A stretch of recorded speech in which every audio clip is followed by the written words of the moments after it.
this is going to be one of my most definitive shootouts. There's a clear winner, but neither of them are really losers. So let's jump right in and find out who won and why.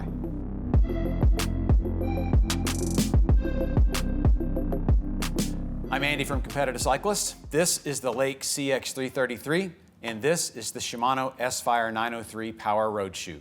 I got my first pair of Lakes way back in 2008, right around the same time I started doing video reviews. I think they were actually in the very first batch of products I was sent to get this little enterprise off the ground. And honestly, they felt way ahead of their time. They had a soft, handcrafted, bespoke feel that set them apart from my CDs and Shimanos. And the heat moldable carbon intersole was all the rage back then. They also had this crazy new closure system called a BOA, and because of all of this, they were super comfortable, crazy stiff, and after just under a year of use, I ended up giving them away, and I instantly regretted it.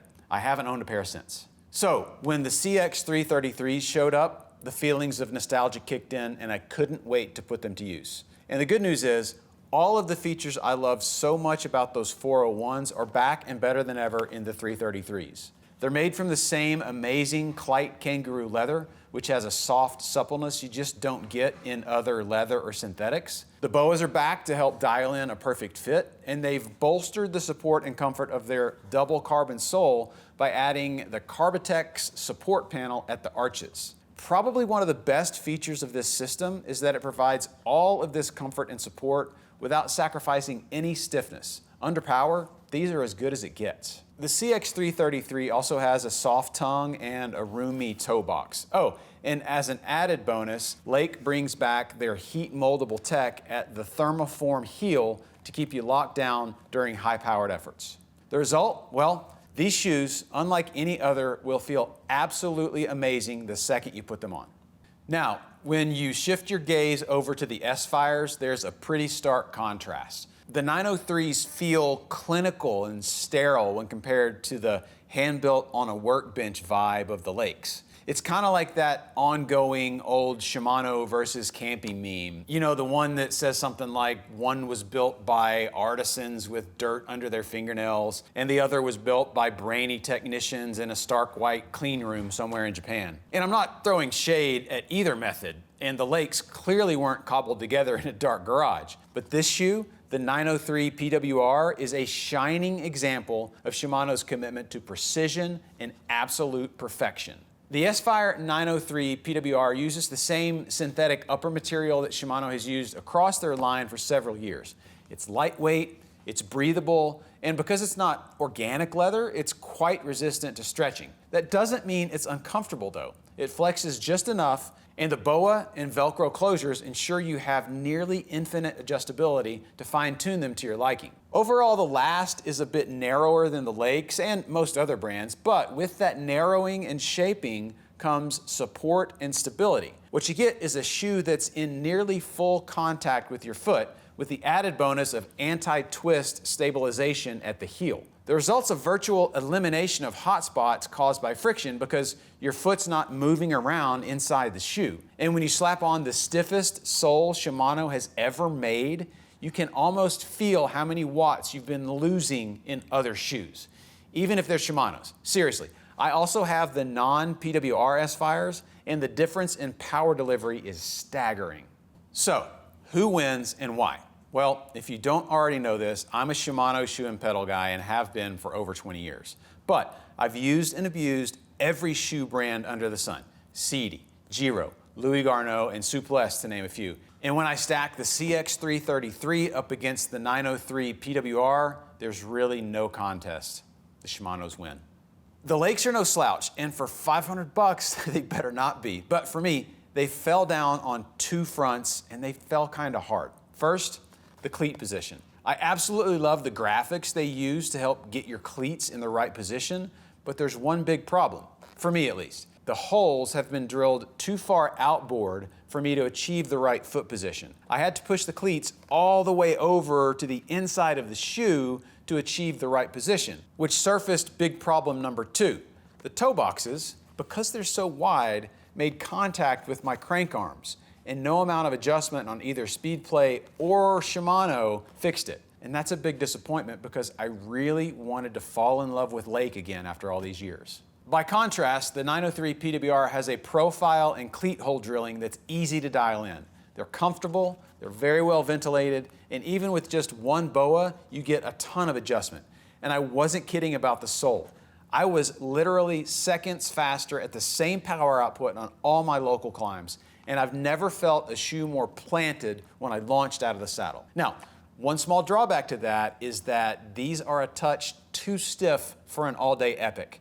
After about 3 hours on a hot day, the stiffness kinda got to me. But if you specialize in shorter, punchier events, especially crits or track racing, these should absolutely be a weapon in your arsenal. So the Shimanos win. They win for a lot of the reasons I mentioned above, but the main reason comes down to that analogy I made earlier about the lab versus the workbench. And here's the best mind-blowing example of that. For this round of reviews, I was also sent a pair of Shimano pedals and a set of Wahoo Speedplay pedals. I wanted to know how much each total system weighed because I thought the Speedplay cleats were massively heavy.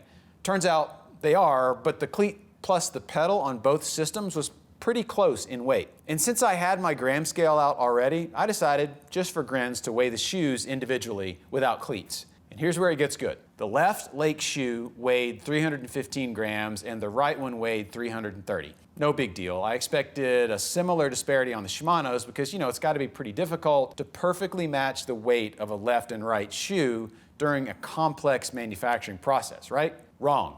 The 903s were within 1 gram of each other at 264 and 265 grams. I was so blown away that I decided to go down the rabbit hole and weigh the other 3 pair of S-PHYREs I have, a 2023 model, a 2020 model, and a pair from like 2017. And each of those 3 pairs of shoes was a gram or less apart. Let me say that again. Each of those 3 pairs of shoes was less than a gram apart in weight. That stat kind of speaks for itself, and it's gonna keep Shimano shoes on my feet forever. And now let's bring Jess in for a quick Q&A.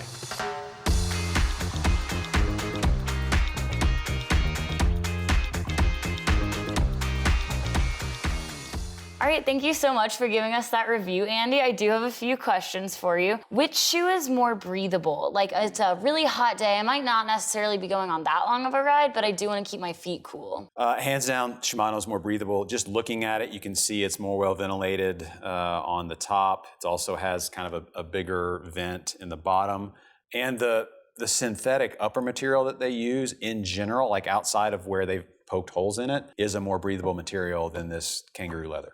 Okay, so then on the contrast, obviously the opposite would mean this is better for the cold, but what about if you're wearing thick merino wool socks, like you're gonna be on the road for a while, which shoe would allow you to put more layers inside the shoe? So there's a couple of schools of thought to what you do in the winter, right? Do you put on socks and go without booties? Do you wear summer socks and put on booties and sweat? I'm in a place in SoCal where I can just wear wool socks and I'm fine. I don't have to wear booties. I can usually wear toe covers. Because the Shimano is more breathable, it's gonna be the colder shoe in the winter, and because it's white, right? It's also gonna be colder. I like wearing black shoes in the winter on a sunny day because the radiance of the sun, the radiant heat of the sun warms it up. But yeah, these would be the warmer shoe in the summer. And because they've got, kind of that bigger toe box, that wider profile, and a wider sole at the bottom, they're gonna have more interior volume to put in larger socks. Okay, awesome. And so then kind of bouncing off of that, you might have thicker socks versus more thin socks. Your feet might swell during a long, hot effort. Obviously, like you have the dual BOA here, and then you have one BOA and a strap here. What does that mean for your micro adjustability? How do they compare?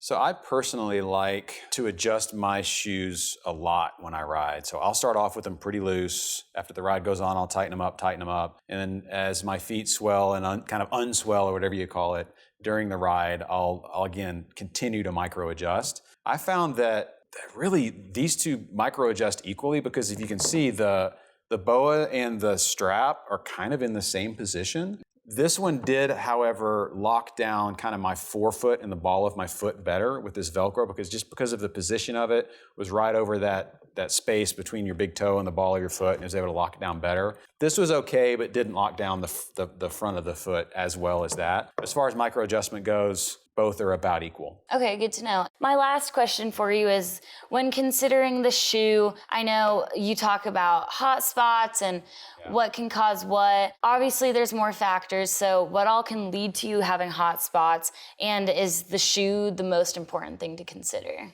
Yeah, I think shoe, as well as the sort of thickness of the sock you're wearing, your position on the bike, temperature outside, even the quality of the insole, I think can cause hot spots.